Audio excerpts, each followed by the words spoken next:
Hello everyone, my name is Robin, and Rooster Teeth is actually legitimately dead. Please understand that this is a developing story. This news broke this morning, Wednesday, March 6th. It took even its employees by surprise, and I care about your ability to fully understand what it all means, so I am going to break down what we do know, what we don't know yet, what information is still to come, and when we might get it. I'm not here to dance on a grave, even though I will talk about Rooster Teeth's mismanagement in this, and I would certainly hope that the comments section is respectful as well. I will discuss as much as I can, but the main thing, at least as far as my YouTube channel goes, is Ruby dead? Yes and no. I will get into that in a bit, and I'll also give a bit of my personal understanding towards the end.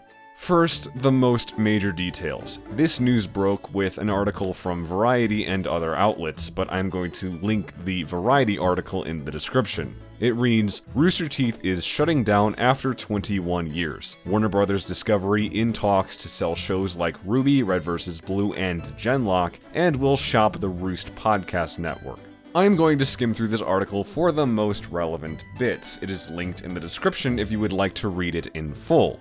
It reads, parent company Warner Bros. Discovery, after unsuccessful attempts to sell the unprofitable fandom, gaming, and comedy entertainment division, is shutting down Rooster Teeth's operations. RT General Manager Jordan Levin announced the shutdown of Austin-based Rooster Teeth at an all-hands meeting Wednesday and in a memo distributed to the staff. The closure of Rooster Teeth will result in layoffs of its approximately 150 full-time employees and will throw dozens of contractors and content creators out of work as well. I should also note that at Rooster Teeth's height, there were around or upwards of 400 employees, many of whom were either let go or shifted to contract work and then let go after a time over the last several years. According to the article, there were around 225,000 people paying for the first membership subscriptions at the height of the company, but that has sunk since to around 60,000 subscriptions currently. The article continues, Warner Bros. Discovery is currently in talks to sell the rights to certain Rooster Teeth catalog content and intellectual property, such as the popular anime-style series Ruby,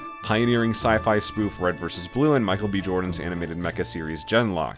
In addition, WBD is seeking to sell the Roost podcast network with shows spanning gaming, true crime, fandom, comedy, and food, which for the time being will continue to operate. For those unfamiliar, at the start of the pandemic, Rooster Teeth shifted towards more podcast-oriented content, and that's what the Roost is. So by saying the Roost, they mean shows like the RT Podcast, Tales from the Stinky Dragon, Red Web, Face Gem, and what I will call Bleep Face to save face. Those have arguably led RT's business model in recent years, and they'll continue for the time being, whatever that means. So that is arguably everything we know right now for certain. Again, this story is still developing, and there's a 99% chance that I'm going to make another video in the coming days as we learn more, so please subscribe to stay tuned. So now let's shift to that question, when will we learn more?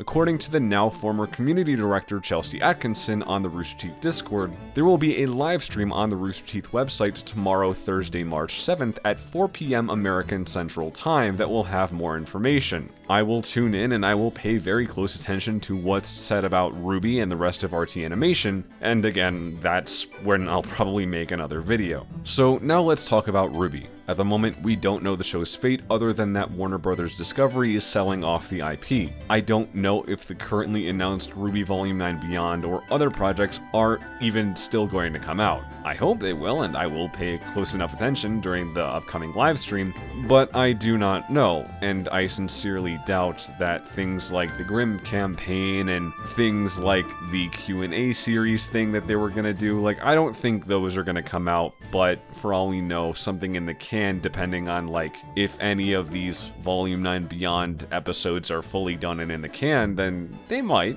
But again, we don't know, and I will pay close enough attention, and I will tell you in a future video if that is brought up in the future, and if we do know. But what about Ruby Volume 10? Is there any chance that that will be made at all if someone else gets the rights to make it? I would arguably say that Volume 10 has a better chance of being made now than it did before, because I do not believe that it would have happened under Rooster Teeth. And that begs the question of how faithful it would be if it does get made. I have no clue about that. That's arguably the scariest part to me, is if in its continuation, it will actually continue things properly. I know that there are people who were at RT who want the show to continue faithfully as it has been, and who would do everything that they can to see that happen, though I'm not sure if those people have any power now to actually make that happen. And lastly, please respect the former employees and don't ask them directly about what any of this means for the shows that they cannot work on anymore. They're all out of jobs, it's not what's on their minds. Again, Rooster Teeth set up a time and place for further details. If you're interested, go to the Rooster Teeth website at 4 p.m. American Central Time tomorrow, Thursday, March 7th, and if you're watching this after that point, check out any of the other videos that I have made on this since then, or stay tuned if they are not out yet. And even the now former employees don't really know very much about what's happened either. They all learned this morning because of a memo at the company's all hands meeting, so I'm going to take the rest of this time to share some of their perspectives in the fallout. Keep in mind that I empathize with most if not all of their sentiments, and again, please be respectful of them in the comments. So at this point, I'm going to put various tweets from various people who have all worked at Rooster Teeth at one point or another on screen. In closing, if you want to know a little bit more about my perspective, you're welcome to ask me in the comments section. However, this does not guarantee I will answer any of them. I don't know yet. Again, the article detailing all of this is in the description if you would like to know more. I'll probably link more than one article. Like and subscribe for further news about this developing story. I will see you next time. I'm Robin Rising. Have a good one.